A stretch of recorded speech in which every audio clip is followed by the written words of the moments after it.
Namaste Bitia, myself JVN Neha Saini from Physiotherapy and Diagnostics, Jyoti Vidyapeeth Women's University. Here I am going to tell you about the anatomy of urethra.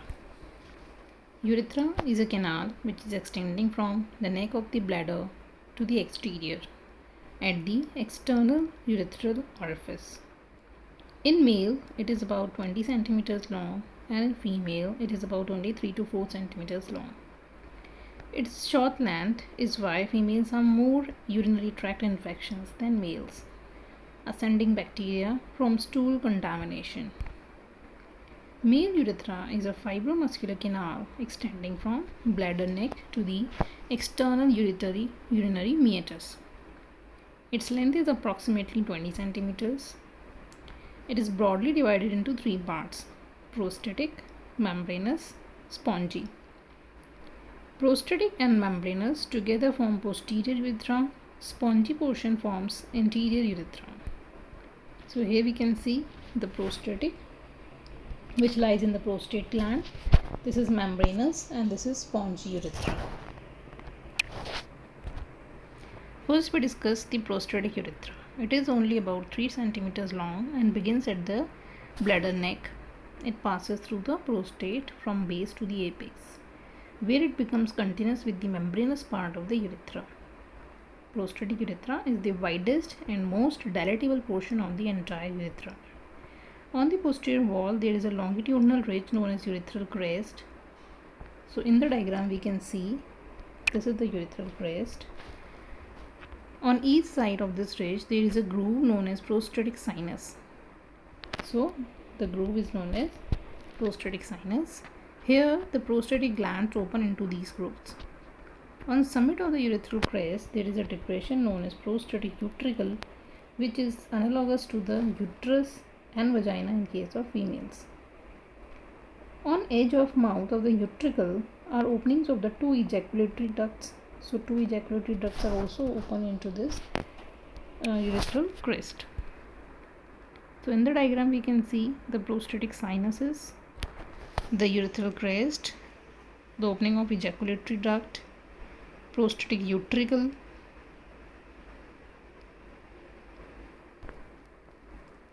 So in this again we can see the interior of the prostatic urethra. These small ducts, these small pores are the pores formed by the openings of the ducts of the prostatic gland. Now next part is the membranous urethra. It is also known as pars membranacea. It is 1.5 to 2 centimeters in length, and it is lined by pseudostratified columnar epithelium. It is the shortest and least dilatable, and with the exception of the external orifice, the narrowest part of the canal.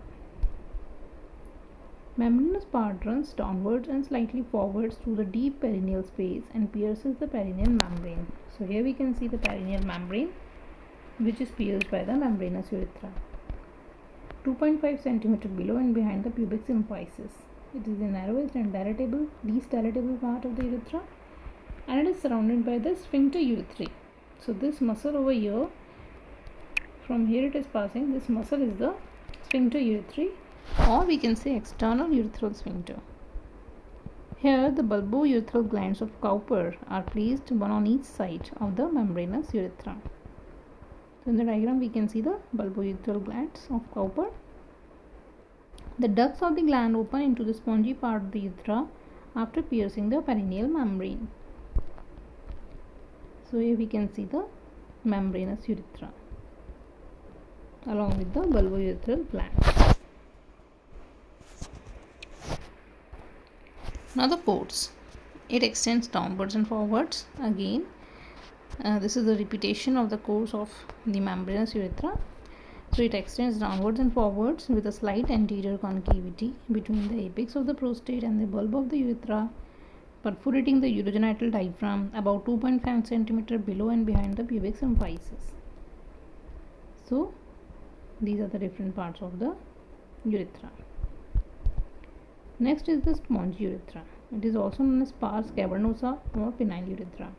It is 15 centimeters long. It is the largest part of the urethra, and it is lined by pseudostratified columnar epithelium except for the terminal 12 millimeters, the fossa navicularis, which is lined by the stratified squamous epithelium. The course it extends from the termination of the membranous portion of the external urethral orifice, commencing below the inferior fascia of the urogenital diaphragm. It passes forwards and upwards to the front of the pubic symphysis, and then in the flaccid condition of the penis, it bends downwards and forwards. So these are the two conditions of the penis. One is the erectile position and this is the flaccid position. So in the erectile position it is vertical upward, and in the flaccid position it is directed downwards. It is dilated behind within the bulb and again anteriorly within the glans penis, where it forms the fossa navicularis urethrae. The external urethral orifice is the most contracted part of the urethra. It is the vertical slit and it is about 6 millimeters long. So here we can see the sponge urethra, and the most terminal point of this urethra at the glans penis is known as fossa navicularis. In the sponge urethra we have different openings of the glands of Litter. So, in the lining membrane of the urethra, especially on the floor of the cavernous portion, presents orifice of numerous mucous glands and follicles which are situated in the submucous tissue. This is named as urethral glands of Litter, as we can see in the image. And besides these, there are a number of small pit-like creases or lacunae of varying sizes. Here we can see the glands of Litter, the openings of the glands of Litter.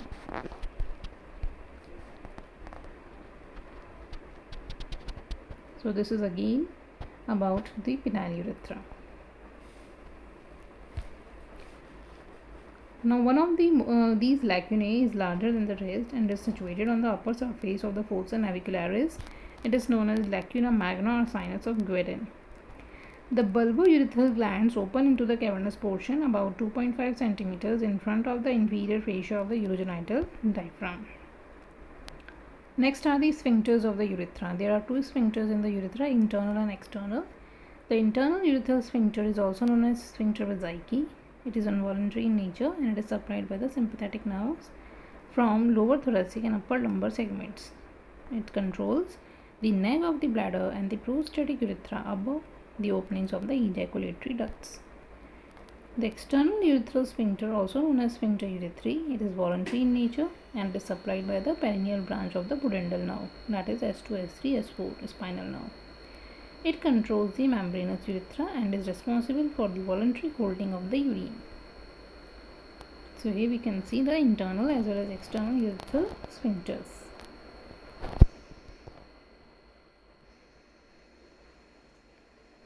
This is the external urethral sphincter and this is the internal urethral sphincter at the neck of the bladder. Now the vessels and lymphatics which are supplying to the urethra, these are prostatic urethra is supplied by the inferior vesical artery.